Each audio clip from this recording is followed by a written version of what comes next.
নবী, আমি আল্লাহ আপনাকে শিখাইয়া দিচ্ছি।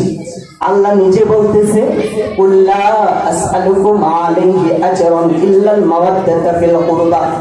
বলতেছে ইয়া রাসূলুল্লাহ, নবী গো, ও মায়ের নবী, আপনাকে আমি শিখাইয়া দিচ্ছি, আপনি যে দ্বীন কায়েম করতে গিয়ে, ইসলামের দাওয়াত দিতে গিয়ে কত কষ্ট করেছেন, তায়েফের ময়দানে আপনার রক্ত মুবারক ঝরেছে।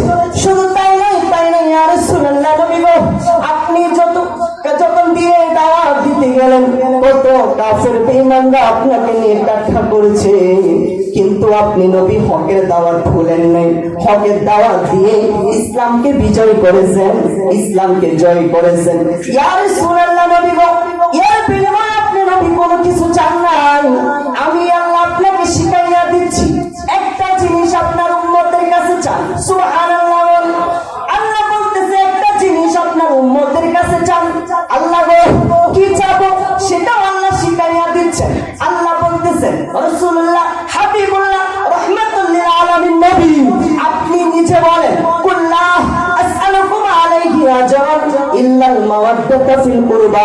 দয়াল নবীজির আল্লাহর বাণী যখন নবীজি বললেন, কুল্লা আসআলুকুম আলাইহি আজরান ইল্লাল মাওয়াদ্দাতা ফিল কুরবা, আমি ইসলাম বিজয় করতে গিয়ে, দাওয়াত দিতে গিয়ে, ইসলামকে জিন্দা করতে গিয়ে এর বিনিময় তোমাদের কাছে কোনো কিছু চাই না।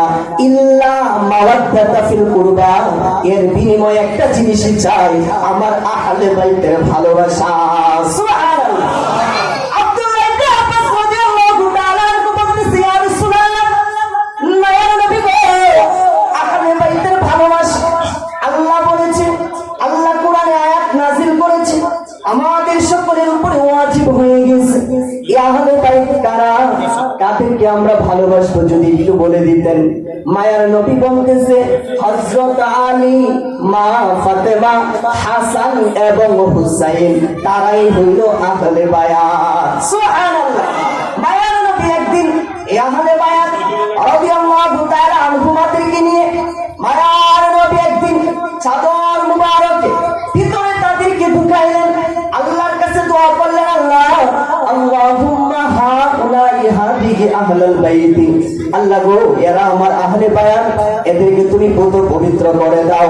আল্লাহর কাছে দয়াল নবীজি বলেছেন, আল্লাহ সাথে সাথে কোরআন শরীফে সূরাতুল আহজাবের মধ্যে বলতেছেন, ইন্নামা ইউরিদুল্লাহু লিইউযহিবা আনকুমুর রিজসা আহলাল বাইত ওয়া ইউতাহহিরাকুম তাতহীরা, আমি আল্লাহ চাই তাদেরকে পবিত্র করতে, এবং আমি আল্লাহ তাদেরকে পবিত্র ঘোষণা করলাম। সুবহানাল্লাহ।